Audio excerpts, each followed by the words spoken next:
ఇదే సమయంలో చేరిన సంఘమంతటి కూడా ప్రభువైన యేసుక్రీస్తు నామంలో వందనాలు తెలియజేస్తున్నాను. ఈ సమయంలో కొద్ది నిమిషాలు దేవుని మాటలను మనం ఆలకిద్దాం.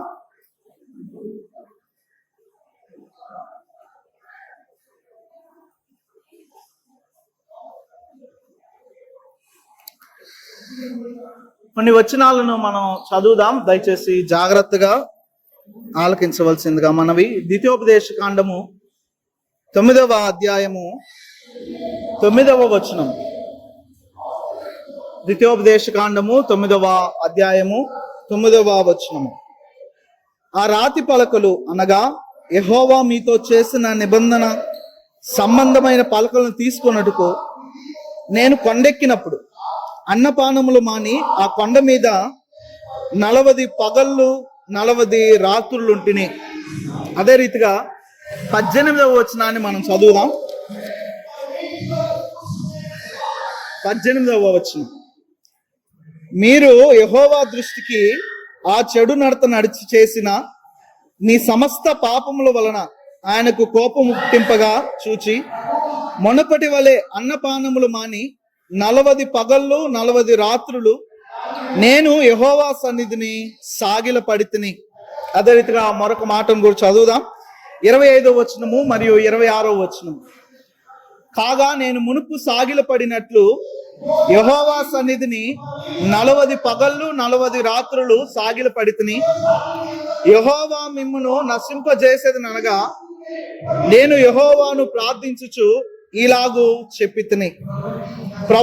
ప్రభువా యెహోవా, నీవు నీ మహిమ వలన విమోచించి బాహుబలము వలన ఐగుప్తులో నుండి రప్పించిన నీ స్వాస్థ్యమైన జనమును నశింపచేయకుము. దేవుడు తన పరిశుద్ధ లేఖన భాగములను మన జీవితంలో ఫలింపు దయచేయును గాక. ఆమేన్. దయచేసి ఆలకించండి సంగమా. మోషే ఈ మాటలను మరొక పర్యాయము ఇజ్రాయేల్ ప్రజలతో జ్ఞాపకం చేస్తున్నాడు. చాలా జాగ్రత్తగా ఆలకించండి. కొద్ది నిమిషాలు ఈ మాటలు మనం ధ్యానం చేద్దాం. మోషే ఇశ్రాయేలు ప్రజలకు ఈ మాటలను మరలా జ్ఞాపకం చేస్తూ ఉన్నాడు. ప్రత్యేకించి ఈ 9వ అధ్యాయంలో మనం చదివినటువంటి మొదటి 9వ వచనం, ఆ తదుపరి 18, 25, 26 వచనాలు, ఇవి 2 భాగాలు. 9వ వచనము ఒక భాగము, 18, 25, 26 వచనాలు మరొక భాగం. బాగా ఆలకించండి.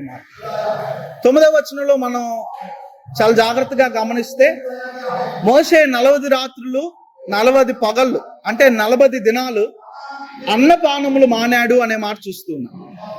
అదే రీతిగా ఈ 18వ వచనం 25, 26 వచనాల్లో కూడా మరొక పర్యాయము కూడా తాను 40 రాత్రులు 40 పగళ్ళు అంటే 40 దినాలు అన్నపానములు మానాడు అనే మాట చూస్తున్నాం. బాగా ఆలకించండి. మోషే ఇజ్రాయెల్ ప్రజల నిమిత్తమై వెంటనే ఎన్ని దినాలు ఉపవాసం ఉన్నాడంటే 80 దినాలు ఉపవాసం ఉన్నాడు. వెంటనే. దయచేసి ఈ మాట ఆలకిస్తే అన్నపానములు 80 దినాలు మానాడు. ఈ 2 భాగాల్లో ఆ మాటలు చూస్తూ ఉన్నాం. అంత మాత్రమే కాదు కానీ ఆ 9వ వచనాన్ని జాగ్రత్తగా పరిశీలన చేస్తే నేను కొండెక్కినప్పుడు అనే మాటను చూస్తా ఉన్నా. కొండెక్కి అక్కడ 40 దినాలు 40 పగళ్ళు తాను అన్నపానములు మానాడు అనే మాట. అదే రీతిగా 18వ వచనం కూడా చాలా జాగ్రత్తగా ఆలోచిస్తే నేను యెహోవా సన్నిధిని సాగిల పడితిని. ఈ మాటలు ఆలకించండి. చాలు. కొండెక్కాను, అక్కడ ఉపవాసం చేశాను, అక్కడ అన్నపానములు మానాను. మరలా 2వ భాగము యెహోవా సన్నిధిని సాగిల పడితిని. మరొక మాటను కూడా చూస్తే 26వ వచనం, నేను యెహోవాను ప్రార్థించుచు.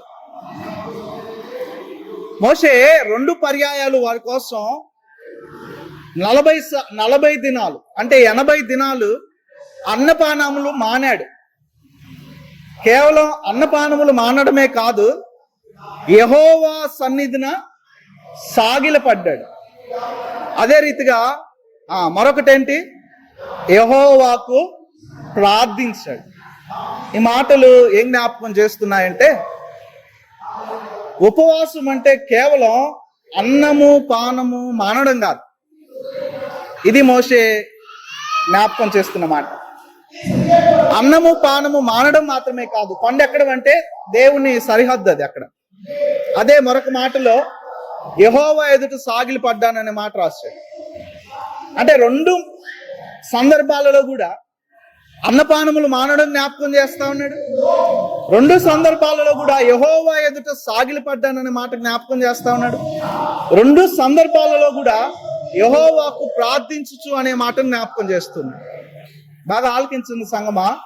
ఉపవాసం అంటే అర్థం ఏంటో మోషే ఇజ్రాయేల్ ప్రజలకు చెప్తూ ఉన్నాడు. అయ్యా, ఉపవాసం అంటే ఎన్నో దినాలైన ఒట్టి అన్నములు మానడం మాత్రమే కాదు, యెహోవా సన్నిధిలో సాగిల పడడం. ఒట్టి సాగిల పడితే సరిపోదు, ఆ సాగిల పడడంతో ఏం చేయాలా? ప్రార్థించాలి. ఈ సమయంలో మొట్టమొదటిగా జ్ఞాపకం చేసుకోవాల్సిన మాట ఏంటంటే, ఉపవాసం అంటే అన్నపానములు మాని దేవుని ఎదుట సాగిలపడి యెహోవాకు ప్రార్థించు. ఈనాడు ఉపవాసం అంటే కేవలం అన్నపానాలు మానవే, దేవుడి దగ్గర సాగిలి పడడం లేదు. ఒకవేళ దేవుడి దగ్గర సాగిలి పడినా ప్రార్థించే స్థితి మాత్రం లేదు. కేవలం ఉపవాసం అంటే ఇంగ్లీష్లో ఉన్న అర్థం పట్టుకొని అన్నం మానడమే. కానీ మోషే తన ఉపవాసం ఒట్టి అన్నం మానడం కాదు. ఆ మాట చూడండి ఎంత అద్భుతంగా రాశాడో పరిశుద్ధాత్మ దేవుడు. అన్నపానములు మాని యెహోవా ఎదుట సాగిలపడి యెహోవాకు ప్రార్థించుచు. సంగమా, ఈ సమయంలో ఉపవాసం అంటే ఒట్టి అన్నం ఒట్టి పానం తాగడం మానుకోవడం అంటే పొరపాటే. యెహోవా ఎదుట సాగిల పడడం ఉపవాసం. సాగిల పడడం అనే మాటకు అర్థం ఏంటంటే బోల్లా పడడం. మీరు ఎప్పుడైనా ఇతర దేవాలయ సందర్భాలలో మీరు చూస్తే రెండు చేతులను ఇలా పట్టుకొని నేల మీద ఇట్ట పూర్తిగా పరుండుతారు. ఇంగ్లీష్ లో అద్భుతంగా రాయబడి ఉంది ఆ మాట, లే ప్రోస్టేట్ అని. అంటే ఇలా నేలకు పండుకోవడం, నేలకు ఆనుకొని పడుకోవడం. ఇతర సందర్భాల్లో మనం చూస్తాము, వారు ఆ ఎదుట వారు ఎవరినైతే దేవునిగా భావిస్తారో ఆ పటము లేకపోతే ఆ సందర్భం దగ్గరికి వెళ్ళినప్పుడు వారు నించోరు. వారు చేసే పని ఏంటంటే రెండు చేతులు ఇలా పెట్టి ముందుకి ఇలా ఆ నేల మీద సంపూర్ణంగా పడిపోతారు. దాన్ని సాగిలి పడడం అంటారు. మోషే అది చేశాను అనే మాట జ్ఞాపకం చేస్తాం. అంటే ఆ మాటకు అర్థం ఏంటంటే ఆ ఒట్టిగా రెండు చేతులు పట్టుకొని ఇలా నేల మీద పడడం అని కాదు. ఆ మాటకు అర్థం దేవుని ఎదుట తగ్గించుకోవాలి. ఉపవాసం అంటే అర్థం అన్నపానములు మానడం కాదు, దేవుని ఎదుట తగ్గించుకోవాలి. అందుకే ఈ పాత నిబంధనలో పలుమార్లు మనం చూస్తాం వస్త్రములు చింపుకొని అనే మాట, బూడిదలో కూర్చొని అనే మాట. ఈ సాగిల పడడం అనే విషయం ఇదే జ్ఞాపకం చేస్తుంది. సంగమా, బాగా ఆలోచించండి. ఈనాడు ఉపవాసం అంటే అర్థం లేకుండా పోయింది. ఉపవాసం అంటే మన కోరికలు ఫలించడానికి ఉపవాసం అనుకుంటాం. ఉపవాసం అంటే మనకేదో కావాలా దానికోసం ఉపవాసం అనుకుంటాం. కానీ ఉపవాసం అంటే వాస్తవం మనకు బైబిల్ చెప్పే అర్థం ఏంటంటే దేవుని ఎదుట మనల్ని మనం తగ్గించుకోవాలి. ఆ తగ్గింపు లేకుండా 40 కాదు 80 కాదు 120 దినాలు ఉపవాసం చేసిన, అంటే అన్నపానాలు మానేసిన అర్థం లేదు. మోషే దేవుని ఎదుట సాగిలపడి, ఎదుటగా దేవుడు ఉన్నాడు, ఆ కొండ మీద మోషే ఉన్నాడు. తన రెండు చేతులను ఇలా చాచి ఆ కొండ మీద ఇలా పడిపోయాడు. అంటే దేవుని ఎదుట తగ్గించుకున్నాడు. యోనా గ్రంథంలో చూస్తాం కదా, రాజు మొదలుకొని పశువుల వరకు ఒట్టి అన్నపానములు మానడం మాత్రమే కాదు, చాలా అద్భుతంగా రాయబడిన మాట, వారు గోనె పట్టు కట్టుకొని బూడిదలో కూర్చుంది. ఉపవాసం అంటే అది.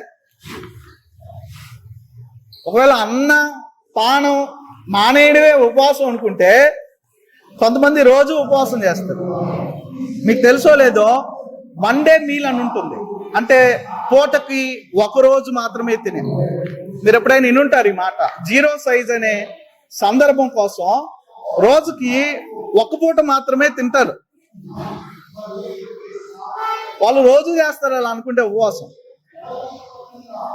సో ఉపవాసం అంటే అన్నం పాండం కేవలం మాండం మాత్రమే కాదు, దేవుని ఎదుట మన జీవితాన్ని సాగిలపరచుకోవడం, దేవుని ఎదుట తగ్గించుకోవడం, నీవు తప్ప నాకు దిక్కెవరు లేరని ఆయన ఎదుట పడడం, ఇది ఉపవాసం. ఎందుకు ఈనాడు ఈ మాటలు జ్ఞాపకం చేయబడతా ఉన్నాయంటే, కొన్ని సందర్భాలలో కొన్ని సంఘాలలో జరిగే ఉపవాస ప్రార్థనల్లో ఇది లేదు, వట్టి అన్నాలు మాండమే, దేవుని ఎదుట తగ్గించుకునేది లేదు, దేవుని ఎదుట సాగిలి పడేది లేదు. ఉపవాసం దేనికోసం అయ్యా అంటే, మా కుటుంబంలో పలానా సమస్య ఉంది, ఆ సమస్యని మార్చుకోవాలా, అందుకు ఇచ్చాడు ఉపవాసం దేవుడు. ఉపవాసం ఇచ్చింది మన స్థితి ఏంటో జ్ఞాపకం చేసుకోవడానికి. మోషే అదే అంటున్నాడు, అయ్యా నేను అన్నములు మాని దేవుడి సాగిలి పడ్డా. ఏమయ్యా అన్నములు మానకపోతే సాగిలి పడలేవంటే, అవును పడలేను, ఎందుకంటే మన కడుపు నిండితే మనకు కళ్ళు కనిపించవు. ఎప్పుడైతే ఇది మారుతుందో అప్పుడే మన స్థితి ఏంటో మనకు తెలుస్తుంది, మనం ఎంతటి వారమో మనకు అర్థమవుతుంది. ఇది హాయిగా నిండింది అనుకోండి, ప్రశాంతంగా నిద్ర వస్తుంది. అంటే మన స్థితి ఏంటో మనం ఎంతటి వారమో గుర్తించలేము. ఏ మోసే నువ్వు కేవలం అన్నం మానేయకుండా పానం మానకుండా దేవుని ఎదురు సాగిలి పడలేవంటే, మోసే చెప్తున్నాడు అవును, ఎందుకంటే నా స్థితి నేను గుర్తించాలంటే, నా స్థితి నాకు తెలియాలంటే, నేను ఎలాంటి వాడినో నాకు అర్థం కావాలంటే నాకు ఇది మాడాలి. ఒకటి తక్కువ అయితేనే కానీ నేను తక్కువ అన్నని తెలీదు. బాగా ఆలకించిన సంగమా, ఎక్కువ ఉన్న చోట ఎప్పుడూ కూడా మనం తక్కువ వారమని అర్థం కాదు. సో ఉపవాసం అంటే కేవలం తిండి మానడం మాత్రమే కాదు. కొంతమంది 40 రోజుల్లో నాన్ వెజ్ మానేస్తారు. ఈ 40 రోజులు వచ్చింది ప్రారంభం ఎక్కడి నుంచే. నాన్ వెజ్ మానేసినంత మాత్రాన్ని ఉపవాసం అనుకుంటే పొరపాటే. నాన్ వెజ్ కాదు మానాల్సిందే, దేవుని ఎదుట గర్వం మానాలి, దేవుని ఎదుట సాగిళ్ళు పడడం నేర్చుకోవాలి. నిజమే, బైబిల్లో మాంసము ముట్టకుండా ఉపవాసం చేసిన వారు ఉన్నారు. అంత మాత్రాన అదే ఉపవాసం అనుకుంటే కాదు, వారు నాన్ వెజ్ మానేశారు, దేవుని ఎదుట కూడా సాగిలు పడిన స్థితిలోనే ఉన్నారు.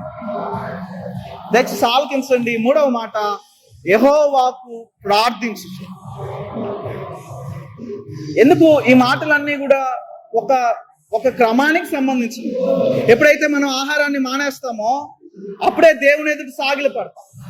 ఎప్పుడైతే సాగిలు పడతావో, తగ్గించుకుంటావో, అప్పుడు మాత్రమే ప్రభువుకి నీ ప్రార్థన చెందుతుంది. తగ్గింపు లేని ప్రార్థనే కాదు.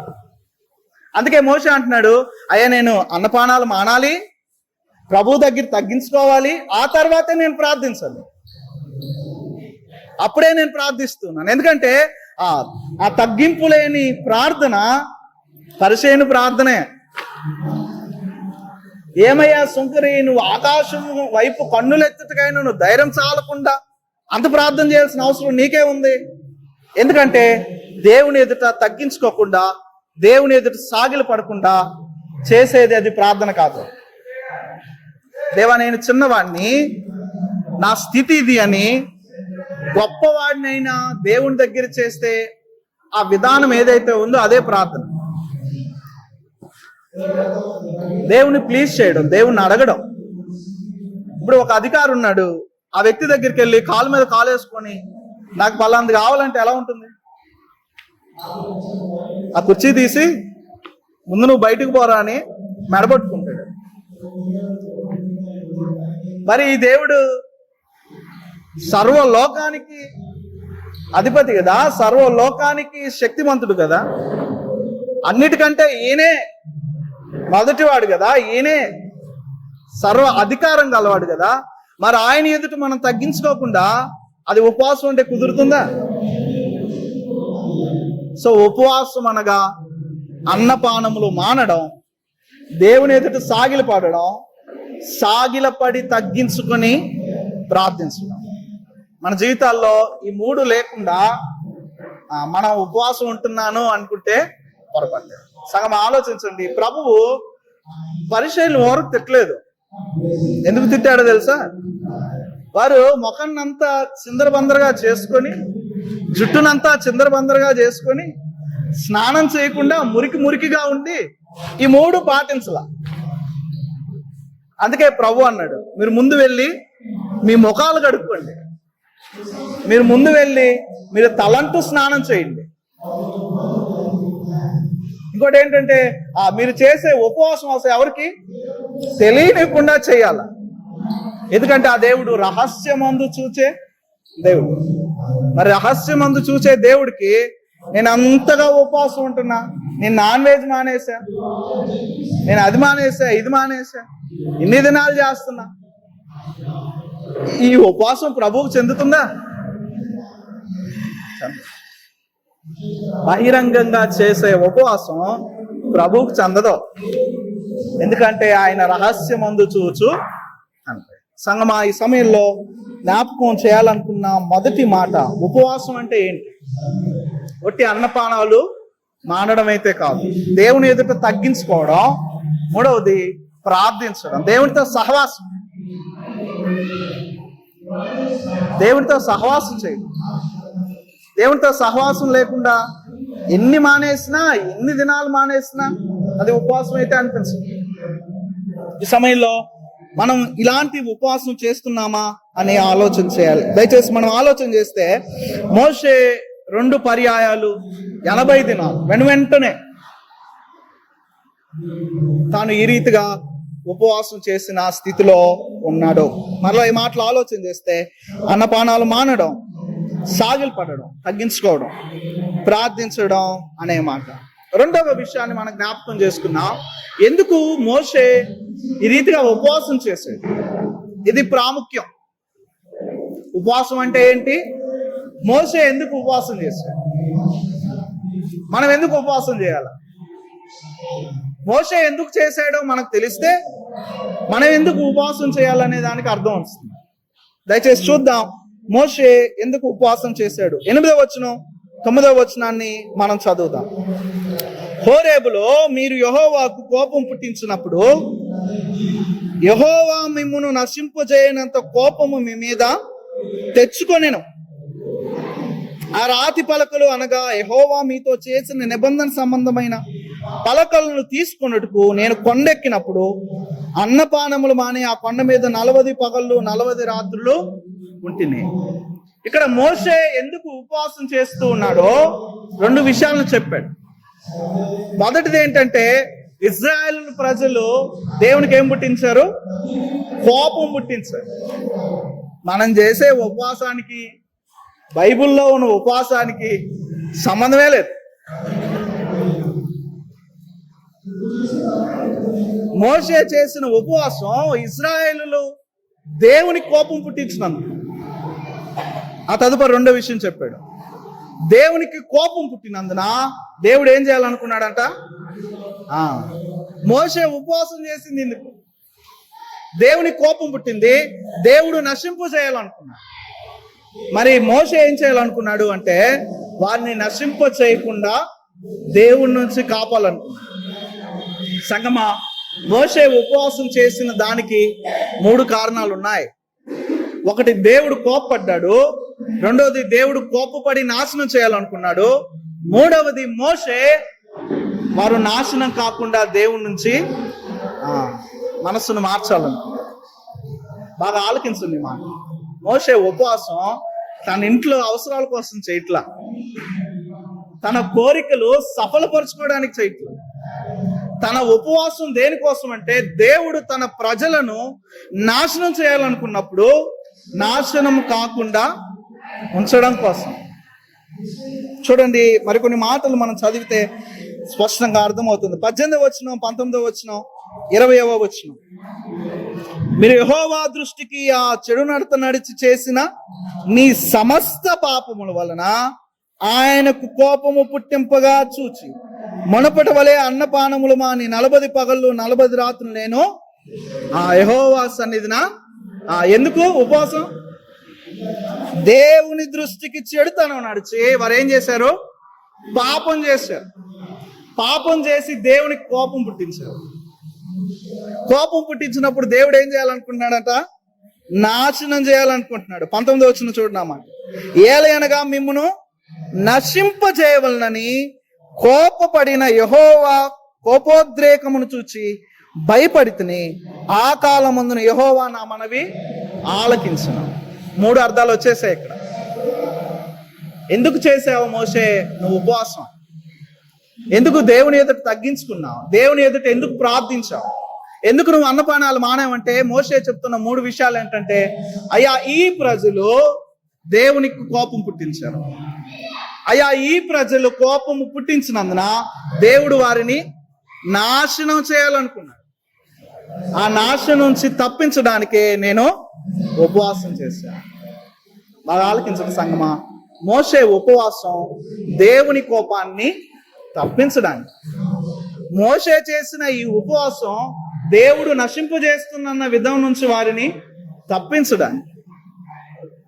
అంతేగాని మోషే తన కోరికలు సఫలపరచుకోవడానికి కాదు. ఇంకా చూడండి, ఆసక్తికరంగా కొన్ని మాటలు మనకు కనిపిస్తాయి. 20వ వచనం. మరియు యెహోవా అహరోనును నశింపజేయుటకు అతని మీద బహుగా కోపపడగా నేను అహరోనుకై అప్పుడే బ్రతిమలాడుకుంటున్నాను. అంటే కేవలం ఇశ్రాయేల్ ప్రజలు మాత్రమే కాదు, ఆ హోరేబులో అహరోను కూడా కోపం పుట్టించాడు దేవుడు. అహరోనును కూడా దేవుడు నాశనం చేయాలనుకున్నాడు. అహరోనును కూడా నాశనం నుంచి తప్పించడానికే మోషే ఏం చేశాడంట? ఉపవాసం చేశాడు. ఏదేమైనా మోషే చెప్తున్న మాట ఒకటే, దేవుడు కోపడ్డాడు. చేసిన పాపాన్ని బట్టి, చేసిన కీడును బట్టి దేవుడు కోపడ్డాడు. దేవుని కోపం నశింపజేసే అంతగా వచ్చింది. నశింపబడకుండా నేను ఉపవాసం చేస్తున్నాను. చూడండి, మరికొన్ని మాటలు కూడా మనం చదువుదాం. 23వ వచనము, 25, 26 వచనం. యెహోవా మీరు వెళ్ళి నేను మీకు ఇచ్చిన దేశమును స్వాధీనపరచుకొనుడని చెప్పి కాదేశు బర్నేలో నుండి మిమ్మల్ని పంపినప్పుడు మీరు మీ దేవుడైన యెహోవాను నమ్ముకొనక ఆయన నోటి మాటకు తిరగబడి ఆయన మాటను వినలేదు. 5వ వచనం, 25వ వచనం. కాగా నేను మునుపు సాగిలపడినట్లు యెహోవా సన్నిధిని 40 పగళ్ళు 40 రాత్రులు సాగిలపడితిని. ఎందుకంటే యెహోవా మిమ్మును నశింపజేసేదనగా 26వ వచనం చాలా అద్భుతంగా రాయబడిన మాట. నేను యెహోవాను ప్రార్థించుచు ఇలాగు చెప్పితిని, ప్రభువా యెహోవా నీవు నీ మహిమ వలన విమోచించి బాహుబలం వలన ఐగుప్తులో నుండి రప్పించిన నీ స్వాస్థ్యమైన జనమును ఏం చేయగాకు. 3 అర్థాలు చెప్పేశాడు మోషే. నువ్వెందుకు వెంటనే 80 రోజులు నువ్వెందుకు అన్నపానాలు మానావు? నువ్వెందుకు యెహోవా సన్నిధిని సాగిలపడ్డావు? నువ్వెందుకు దేవుని ఎదుట ప్రార్థించావంటే మోషే చెప్తున్న మాట ఇదే. దేవుని ప్రజలు కోపం పుట్టించారు. దేవుడు వారిని నాశనం చేయాలనుకున్నాడు. 26వ వచనంలో అద్భుతంగా రాయబడిన మాట, నశింపజేయకము అనే దానికోసం నేను ఉపవాసం చేశాను. సంగమా, 2వ మాట, మన జీవితాల్లో మన ఉపవాసం దేనికోసం? ఎందుకోసం మన ఉపవాసం? మన కోరికలు సఫలపరచుకోవడానికే. ఉపవాసం దేనికోసం అంటే మనం చేసిన పాపాన్ని దేవుడు మనల్ని నశింపజేయాలనుకున్నప్పుడు దాని నుంచి మనం తప్పించబడ్డానికి. నువ్వు అడిగిందల్లా ఉపవాసంతో ఉంటే దేవుడు ఇవ్వడానికి కాదు. దేవుని బ్లాక్మెయిల్ చేద్దామా ఉపవాసంతో?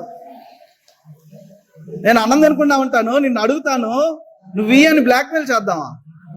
మామూలుగా అడిగితే ఇవ్వడా? అడగక ముందే అనుగ్రహించే దేవుడు కదా ఈ దేవుడు. మరి ఒకరోజు 2 రోజులు అన్నాలు మానేసి ప్రభా నేను అన్నం తినలేదు నాకు పలాంది అని బ్లాక్మెయిల్ చేద్దాం దేవుణ్ణి. మనం చేసే ఉపవాసానికి, బైబిల్లో చెప్పబడిన ఉపవాసానికి అర్థం లేదు.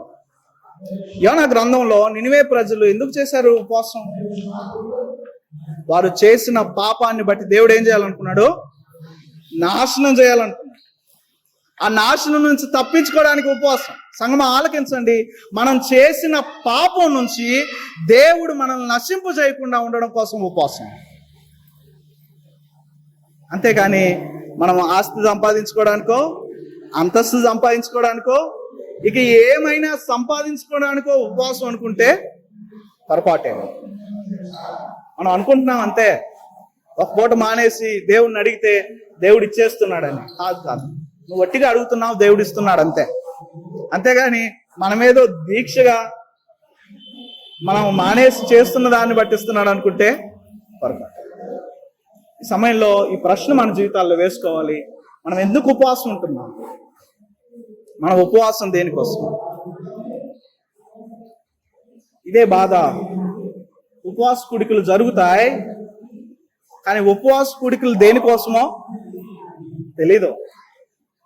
చాలా చోట్ల చూస్తాం కదా, 4 దినాల ఉపవాస కూటములు, పెద్ద పెద్ద బహిరంగ సభలు పెడతారు ఉపవాస కూటాలని. అక్కడ ఎక్కడైనా పశ్చాత్తాపం, పాపాన్ని ఒప్పుకోండి అనే మాట వినిపిస్తుందా? మరి ఉపవాసం దేనికని చెప్తుంది బైబిల్? మనం చూస్తాం కదా సమాజంలో 4 దినాలు, 8 దినాలు, ఇప్పుడైతే ఇంకా యూట్యూబ్లో వారానికి 2 దినాలు ఉపవాసం, లేకపోతే నెలకు 15 రోజులు ఉపవాసం. ఈ ఉపవాసంలో ఎవడైనా పాపాలు ఒప్పుకునేవాడు ఉన్నాడా? ఈ ఉపవాసంలో ఎవరైనా పాపాల నుంచి దేవుడు నశింపజేయడానికని ఉపవాసం ఉండే అర్థం ఉందా అంటే లేదు. మా అమ్మకి అది కావాలా, మా నాన్నకి ఇది కావాలా, మా పిల్లలకి ఇది కావాలా? నీ జీవితంలో ఏముందో చెప్పు, ఏం కొరతగా ఉందో చెప్పు, ప్రభువు అది అనుగ్రహిస్తాడు. అందుకోసం ఉపవాసం చేయి. ఉదయకాల సమయంలో ఉపవాస ప్రార్థన, మిట్ట మధ్యాహ్నం ఉపవాస ప్రార్థనలు, రాత్రికాల సమయంలో ఉపవాస ప్రార్థన. దేనికోసం? సంగం ఆలోచించండి. దేవుడు ఇచ్చిన ఏదైనాను ఒకదాని గురించే. అదేంటంటే మన పాపాలను ఒప్పుకొని నిత్య జీవానికి నడిపించడం కోసం. ఎప్పుడైతే ఇది కాలుతుందో అప్పుడు మన స్థితి ఏంటో గుర్తొస్తుంది. అప్పుడు ప్రభు ఎదుట మనం పశ్చాత్తాపడతాం. అంతేగాని ఉపవాసం మన అవసరాల కోసం కాదు.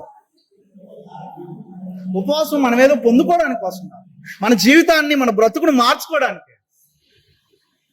మోషే అదే అంటున్నాడు, పాపం చేశారు, దేవుని కోపం వచ్చింది, దేవుడు అందుకే నాశనం చేయాలనుకున్నాడు.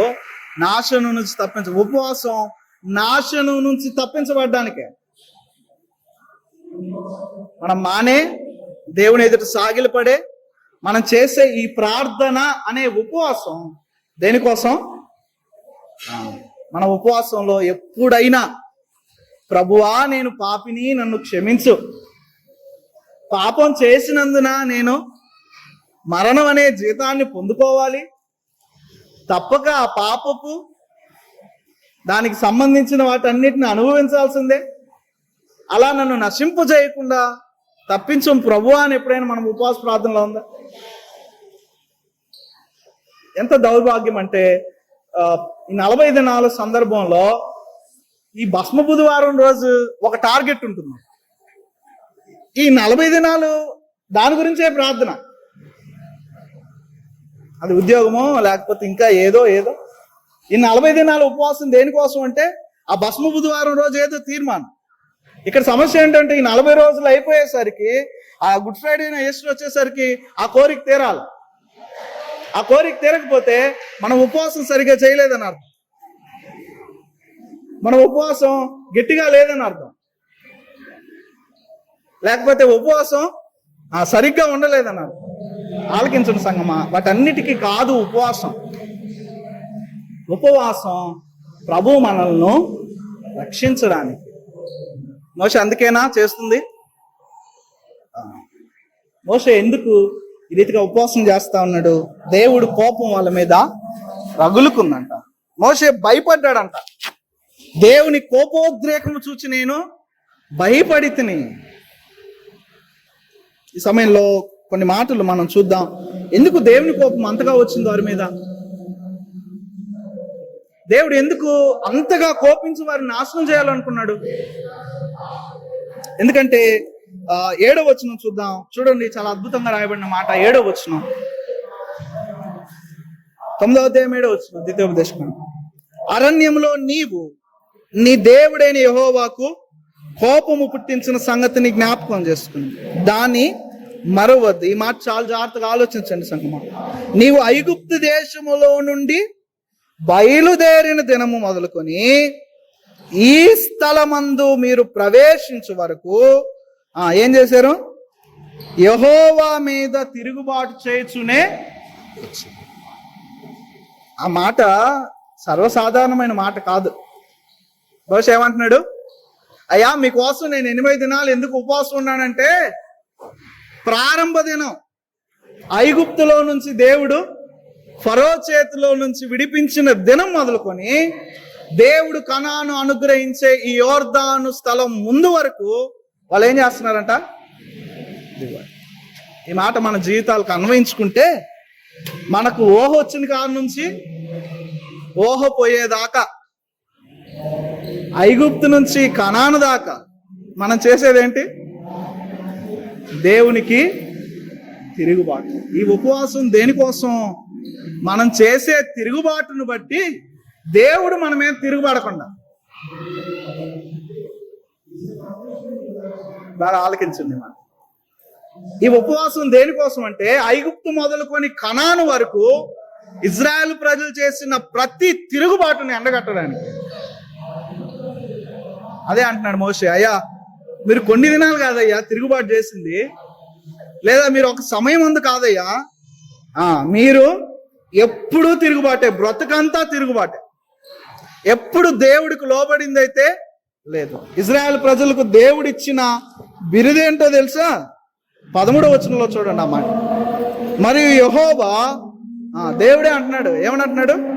నేను ఈ ప్రజలను సూచితిని, ఇదిగో వారు లోబడే. ఎలాంటి ప్రజలు? లోబడనొల్లని ప్రజలు. మంచి బిరుదు ఇజ్రాయెల్ ప్రజలు. మరి ఎక్కడి నుంచి లోబడలేదో తెలుసా? ఐగుప్తు నుంచే లోబడాలి. మీరు ఇంటికి వెళ్ళాక 26వ అధ్యాయం, ఈ 9వ అధ్యాయం మొదటి 6 వచనాలు చదవండి. దేవుడు వారికి గడ్డి పెడతా ఉన్నాడు. మోసే వారికి బుద్ధి చెప్తా ఉన్నాడు. ఏమన్నా తెలుసా? అయ్యా, మీరు ఐగుప్తు నుంచి ఈ కనాను వరకు రావడం, ఈ కనాను దేవుడు మీకు ఇవ్వడం మీ నీతిని బట్టి అయితే కాదు. ఒక 10 సార్లు చెప్పాడు ఆ మాట దేవుడు అక్కడ. మీ నీతిని బట్టి అయితే కాదు, కేవలం ఆయన కృప చేత ఇచ్చాడు. చూడండి ఆ మాట పలుమార్లు రాయబడిన మాట. 6వ వచనంలో చూడండి ఆ మాట. అన్ని వచనాల్లో అదే మాట ఉంటుంది. 6వ వచనం, మీరు లోబడిన వారిని గనుక ఈ మంచి దేశంను స్వాధీనం పరుచుకున్నట్లు నీ దేవుడైన యెహోవా ఏం తెలుసుకోవాలా? నీ నీతిని బట్టి నీకు ఇయ్యలా. అంటే ఇది కేవలం కృపే.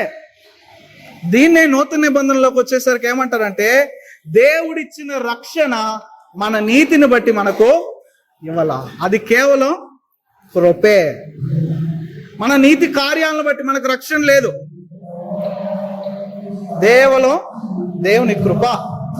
ఇక్కడ దేవుడు కనాను అని ఇచ్చింది వారికి ఉచితంగానే, మనకు కృప అని ఇచ్చింది కూడా ఉచితంగా. ఆ కనానే దేవుని రక్షణ. సంగమ ఆలకించండి. దేవునికి బ్రతుకంతా తిరుగుబాటు. ఈ తిరుగుబాటును బట్టి దేవుడు నశింపజేయకుండా ఉండాలని మోషే వారి నిమిత్తం ఉపవాసం చేస్తాడు. ఈనాడు నీ ఉపవాసం, నా ఉపవాసం దేనికోసం అంటే, మన బ్రతికిన కాలం అంతా దేవునికి లోబడింది ఏం లేదు, దేవునికి తిరుగుబాటే, లోబడిన స్థితి ఏం లేదు. కాబట్టి ఉపవాసం దేనికోసం అంటే, ఆ లోబడకు ఉన్న దాన్ని బట్టి, దేవునికి తిరుగుబాటు చేస్తున్న విధానాన్ని బట్టి ఏం చేసుకోవడానికి? నశింపబడకుండా రక్షణ పొందుకోవడానికి. అంతేగాని హిందీలో మన చీజెస్ అంటారు కదా, మన చీజులు తీర్చుకోవడానికి కాదు, మన కోరికలు తీర్చుకోవడానికి కాదు. గమనించండి, బైబిల్ గ్రంథంలో ఉపవాసంతో కోరికలు తీర్చుకున్న వాళ్ళు కనపడరు. దేవుడు కోరికలు కూడా తీర్చినట్టుగా చూడం. కేవలం జీవితాలను మార్చుకోవడం కోసమే ప్రభు ఉపవాసం ఇచ్చాడు. అందుకే దావీదును చూసాం ఈ మధ్య కాలంలోనే. దావీదు తన కుమారుని బ్రతికించుకోవడానికి ఏం చేశాడు? ఉపవాసం ఉండి ప్రార్థన చేశాడు. బ్రతికించాడు దేవుడు. ఎందుకు?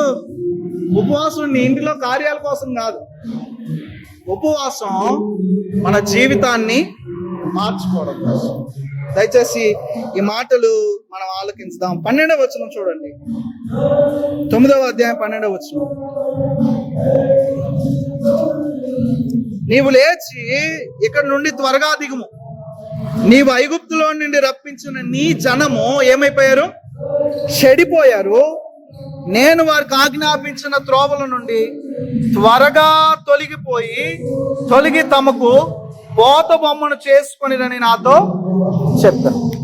ఈ ఆరెంజ్లో వీళ్ళు చేసిన పని ఏంటంటే పోత బొమ్మను చేసుకున్నారు. మోషే పైకి వెళ్ళి కిందకు వచ్చేసరికి అహరోన్ని పెట్టేసుకొని వాళ్ళ దగ్గర ఉన్న బంగారం అంతటితో బొమ్మను చేసేసుకున్నారు. అందుకని దేవునికి కోపం రగిలింది. దేవుడేమో పైన వారితో నిబంధన పలకలిస్తా ఉన్నాడు, దేవుడేమో వారిని తన ప్రజలుగా నిబంధన చేసుకుంటా ఉన్నాడు. కానీ వీళ్ళేమో కింద ఆ నిబంధన మాకొద్దు. దేవుడికి ఎందుకు అంత కోపం రగిలిందంటే, దేవుడేమో దగ్గర చేసుకోవాలనుకుంటుంటే వీరేమో దూరంగా వెళ్ళిపోతుంది. అయినా మోషే ప్రభువా, అయినా కానీ వీరు నువ్వు నశింప చేయదు. అందుకే అంటున్నాడు కదా, ఈ జనము చెడిపోయారు, తొలగిపోయారు. ఉపవాసం చెడిపోయిన స్థితిలో దేవుడు నశింపు చేయాలనుకున్నప్పుడు మనల్ని దేవుడు రక్షించడానికే. ఉపవాసం పశ్చాత్తాపం కోసమే, ఉపవాసం పాపాలు క్షమించుకోవడం కోసమే, ఉపవాసం మన జీవితాలని మార్చుకోవడం కోసం. సంఘం ఆలకించండి, ఉపవాస ప్రాముఖ్యత ఇది. 13వ వచనం దయచేసి చదువుదాం. 9వ అధ్యాయం 13వ వచనం. మరి యెహోవా నేను ఈ ప్రజలను చూచితిని, ఇదిగో వారు లోబడినొల్లని వారు. 14వ వచనం. నాకు అడ్డము రాకము, నేను వారిని నశింపజేసి వారి నామమును ఆకాశము కింద నుండకుండా తుడిపిపెట్టి నిన్ను వారికంటే బలము గల బహుజనము చేసేదనని వారితో చెప్పు. ఉపవాసం ఎంత పవర్ఫుల్లో మోషే ఇక్కడ చెప్తా ఉన్నాడు. దేవుడికి అడ్డంగా ఉంచిందంట మోషేని ఉపవాసం. దేవుడు ఆకాశం నుంచి భూమి వరకు తుడిచిపెట్టాలనుకున్నాడు ఇజ్రాయెల్ ప్రజల్ని, కానీ కేవలం వారిని కాపాడింది మోషే ఉపవాసం. ఈనాడు మనం చేసే ఈ లోబడిన స్థితి అంతటిని బట్టి, మనం చేసే దేవునికి విరోధమైన కార్యములన్నిటిని బట్టి కేవలం మనం రక్షించగలిగింది ఉపవాసమే. తర్వాత మీరు ఇంటికి వెళ్ళాక ఈ మాటలన్నీ నిదానంగా చదవండి. 18వ వచనంలో కూడా వీరు యెహోవా దృష్టికి చెడు నడత నడిచారు, మంచి నడత నడవల. అందుకే దేవునికి కోపం వచ్చింది. 16వ వచనం. నేను చూచినప్పుడు మీరు మీ దేవుడైన యెహోవా దృష్టికి పాపం చేశారు. ఏంటి ఆ పాపం? పోత దూడను చేయించుకొని యెహోవా మీకు ఆజ్ఞాపించిన త్రోవ నుండి త్వరగా తొలగిపోయి. దేవుని కోపం రగులుకోవడానికి కారణం అది. చూడండి, ఆ తదుపరి 23వ వచనంలో అద్భుతంగా రాయబడిన మాట.